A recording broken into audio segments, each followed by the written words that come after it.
امام فرماتے ہیں انسان کے موت کے ڈر کی ایک وجہ یہ بھی ہے کہ جس طرح چور جب چوری کرتا ہے تو پولیس کو دیکھ کے ڈرتا ہے. چور ہمیشہ ڈرتا ہے پولیس، کیونکہ وہ انٹرنلی چور ہے. روڈ سے گزرے گا پولیس کا اس سے کوئی لینا دینا بھی نہیں ہے، لیکن دور سے دیکھ کے ڈر جائے گا کیونکہ اندر میں کھوٹ ہے. اب جب یہ پولیس کا نام سنتا ہے نا ڈرتا ہے. فرمایا بالکل اسی طرح گنہگار بھی موت سے ڈرتا ہے کیونکہ اندر میں کھوٹ ہے، اس نے گناہ کیے ہوئے ہیں. اب جیسے موت کا نام سنتا ہے اس کو ساری چیزیں یاد آ جاتی ہیں کہ یہ برائیاں میرے اندر تھی اور میں نے آج تک اپنی برائیوں کی اصلاح نہیں کی. ایران کے بہت بڑے عالم دین، دیکھیے یہ ٹکراؤ ہوتا ہے انسان کی زندگی میں. اگر وہ بیسک پروردگار عالم کو بنائے تو زندگی میں صرف رضا خدا کے لیے کام کرتا ہے. تب تک محبت کرتی ہے جب تک شوہر سے محبت کرے. کل کسی مومنہ نے کہا مولانا آپ نے دوسری شادی کی بات چھیڑ دی. اور کئی ایسے واقعات ہماری زندگی میں آئے، طلاقیں ہو گئیں، جھگڑے ہو گئے. جیسے اس نے دوسری شادی کی اس خاتون کے دل میں شوہر کی نفرت پیدا ہو گئی. وہی خاتون جو بے انتہا محبت کرتی تھی اب نفرت کرنے لگی. کیوں؟ کیونکہ محبت اللہ کی خاطر نہیں تھی، اپنی ذات کی خاطر تھی. جب ہمارے تعلقات اللہ کی خاطر ہوں پھر نفرتیں پیدا نہیں ہوتی. اسی طرح دوستیاں، مال کی خاطر دوستی ہے، تعلقات کی خاطر دوستی ہے.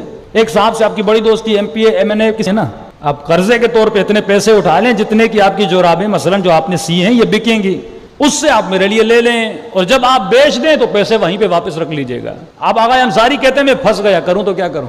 مشورہ بھی شرعاً کوئی اشکال نہیں تھا اس مسئلے میں، قرضہ لینا جائز ہے. تو میں نے کہا چلو ٹھیک ہے کر لیتا ہوں. آغا انصاری کہتے ہیں میں گیا، اس کمرے میں چابی لگائی، کمرہ کھولا، مال امام کو گنا، پیسے کتنے کیا ہیں حساب و کتاب کیا، اتنے پیسے میں نے اٹھانا چاہیں. اب جس کے اندر معرفت النفس ہو اس کو خدا دیکھیے کیسے بچاتا ہے. علم النفس اور معرفت النفس تھی کہ مجھے اپنی آخرت کو کیسے بچانا ہے. اچانک آقا انصاری فرماتے میرے اندر سے آواز آئی، میرے ضمیر کی آواز آئی. جب آپ کیلکولیشن کرتے ہیں تو آپ کو آواز آتی ہے کہ اے انصاری تمہاری بیوی 2 مہینہ صبر نہیں کر سکتی اور تم نے پیسے اٹھا لیے، اس کے لیے وہ چیزیں لے لیں، اور اگر تم مر گیا کیا اتنی سخی ہے کہ کنگن بیچ کے تیرا قرضہ ادا کرے؟ اس نے کہا میں اپنی بیوی کو بہتر جان دوں. میں نے کہا نہیں، یہ کنگن نہیں بیچے گی. جو 2 مہینہ صبر نہیں کرتی سونے کے کنگن کون بیچے؟ کل میں نے کہا تھا نا وصیت کی باپ نے کہ مولانا جب میں مر جاؤں تو اتنے پیسے میری قضا نمازوں کے لیے پڑھا دیجئے گا. مولوی نے بیٹوں کو کہا پیسے دو، بیٹے نے کہا جب باپ نے نہیں پڑھی تو ہم کیوں پڑھائیں. مرنے کے بعد کسی کا کوئی بھروسہ نہیں، اپنی زندگی میں سب کچھ کر کے جا. کہتا میں نے پیسے وہیں رکھے، دروازہ بند کیا، گھر آ گیا. بیوی خوش تھی کہ پیسے لاؤں گا. کہ انصاری پیسے لائے؟ میں نے کہا نہیں لایا. کہ کیوں نہیں لائے؟ کہ کل مر جاؤں گا، تم ادا کرو گی. بیوی چپ ہو گئی. اس نے کہا اگر تو ناراض ہوتی ہے تو ہو جائے، میں امام زمانہ کو ناراض نہیں کروں گا. اصل رضا رضا پروردگار عالم ہے. انسان کی زندگی کی ساری کیلکولیشن قیامت کے بیس پر ہوں، ساری کیلکولیشن معاد کے بیس پر ہوں کہ میں جو کر رہا ہوں قیامت میں کیا ہوگا. گاڑی لے رہے ہو، گھر لے رہے ہو، شادی کر رہے ہو، اگر دنیا کو دیکھ کر کرو گے تو دنیا یہی کہے گی حسین ہو، بڑی فیملی ہو، مالدار ہو، اسٹیٹس والی ہو. ہاں یہ خیالات ذہن میں آتے ہیں نا، یہ دنیا کے خیالات ہیں. لیکن اب قیامت کو ذہن میں رکھو تو وہی خیال آئے گا جو علی بن ابی طالب کے ذہن میں آیا تھا.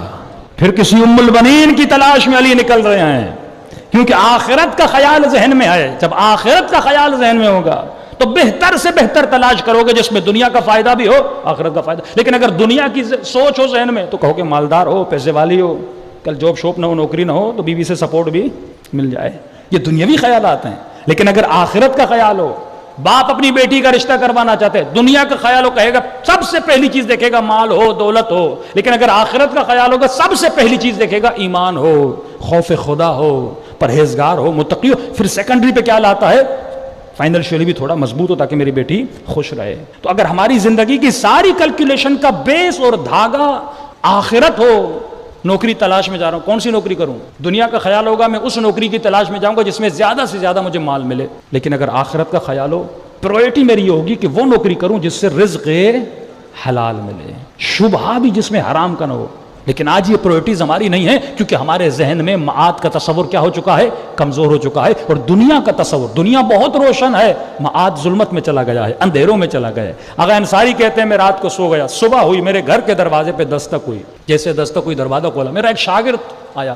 تو قبلہ کل میں نے بڑا عجیب خواب دیکھا ہے. اب دیکھیے تعبیر بھی اہل بیت بتا رہے ہیں، یعنی جو آپ کرو گے اگر تعلق اپنے امام سے رہے گا، اگر معرفت النفس کا علم ہوگا پہلے وہ آیت اللہ جس کی اندر تھوڑی سی بری عادت تھی، امام نے خواب کے ذریعے سے سکھایا. اب اس نے اچھا کام کیا ہے، مولا خواب کی تعبیر، خواب کی صورت میں آگے سے جواب بھی دے رہے ہیں کہ قبلہ میں نے خواب دیکھا. خواب کے عالم میں کیا دیکھتا ہوں کہ شیطان ملعون ہے، اس کے ہاتھوں میں سینکڑوں رسیاں ہیں، اور دیکھ رہا ہوں سینکڑوں لوگوں کی گلے میں یہ رسیاں بندھی ہوئی ہیں، اور شیطان کھینچ کھینچ کے ان کو لے جا رہا ہے. ہمارے یہ کرانی استاد تھے، وہ مزاحیہ طور پہ کہتے تھے کہ کچھ ایسے تھے جن کو شیطان کھینچ کے لے جا رہے تھے، اور کچھ ایسے تھے کہ وہ شیطان سے بھی آگے دوڑ کے جا رہے تھے، انہیں صرف تھوڑا دھکے کی ضرورت پڑتی ہے، اور وہ اتنا گمراہی میں آگے بڑھ جاتے ہیں کہ شیطان کو کہنے کی ضرورت بھی نہیں پڑتی کہ قبلہ میں نے اتنی رسیاں دیکھی، لیکن ایک رسی سب سے موٹی تھی جس کو شیطان بڑی زحمت سے کھینچ رہا تھا. اور استاد معظم، میں نے تعجب سے یہ دیکھا کہ وہ رسی آپ کے گلے میں تھی، آپ کو لے جا رہا تھا، لیکن اور تعجب یہ ہوا کہ آدھے راستے میں آپ رسی چھڑا کے بھاگ گئے. اس نے کہا بیوی نے بھیجا تو تھا لیکن مولا نے بچا لیا. صلوات پڑھے محمد و آل محمد.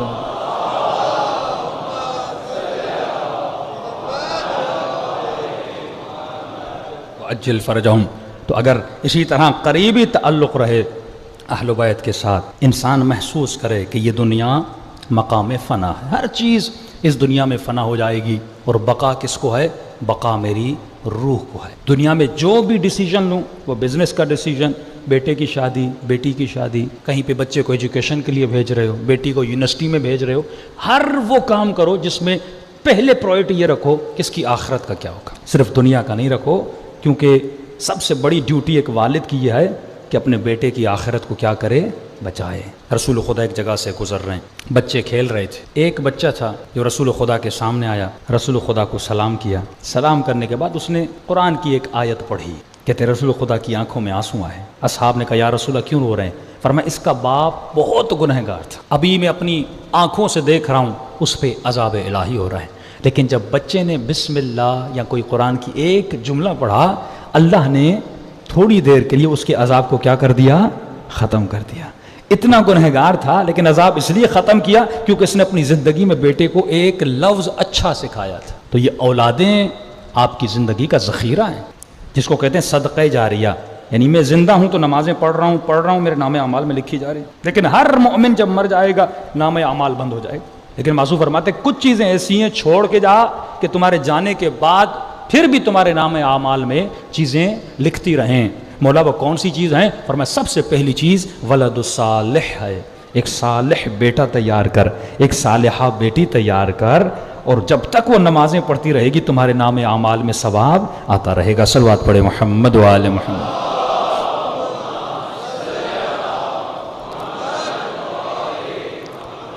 وعجل فرجہم. تو عزیزان محترم، انسان جب تک کوشش نہ کرے تب تک اس کے وجود میں یہ عادتیں پیدا نہیں ہو سکتی. آسان سا فارمولہ کہ اپنے بچوں کے لیے ایک شیٹ بنائیے، کارڈ شیٹ بنائیے، جس پہ جیسے آپ کے 7 اعضاء ہیں لکھیے، زبان، آنکھ، کان، پیٹ، ہاتھ. اعضاء کو لکھ لیجئے، اور آنکھوں سے جو گناہ ہیں وہ بھی مینشن کریے، زبان کے جو گناہ ہیں وہ بھی مینشن کریے. مثلا لکھیے زبان، اس کے سامنے لکھیے جھوٹ، غیبت، گالی، تہمت، چغل خوری، یہاں کی بات وہاں پہنچانا.